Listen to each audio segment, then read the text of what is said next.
Soyons saints, en partenariat avec Magnificat. Nous souhaitons une très belle fête à toutes les Alias. Stanislas Kubista voit le jour en 1898 à Kostrzyna, au sud de la Pologne, dans un foyer de 9 enfants. La famille aime beaucoup la Vierge Marie et récite chaque soir le rosaire. Il est encore enfant lorsqu'il est édifié par la prédication des missionnaires de la congrégation du Verbe divin. En 1917, il doit interrompre ses études car il est appelé à rejoindre le front.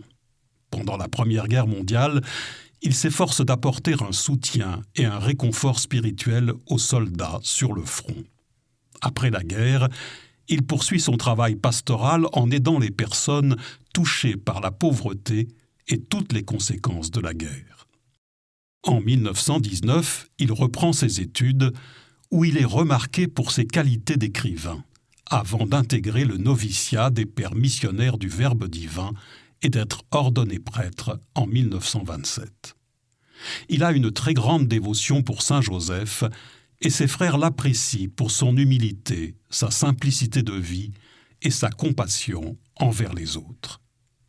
Nommé économe, puis procurateur d'une école et d'un couvent, il est connu en Pologne pour ses pièces de théâtre et autres écrits à destination de la jeunesse.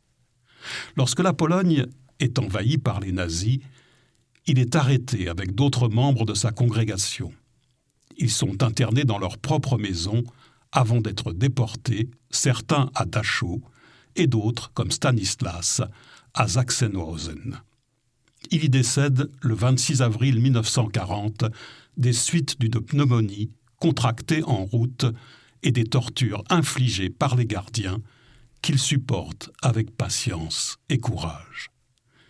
Il est béatifié en 1999 en Pologne avec 107 autres martyrs. Lors de son homélie, Saint Jean-Paul II rappelle que les bienheureux martyrs disent à nos cœurs « Croyez que Dieu est amour, croyez dans le bien et dans le mal, éveillez l'espérance en vous, puisse-t-elle produire en vous le fruit de la fidélité à Dieu face à chaque épreuve. »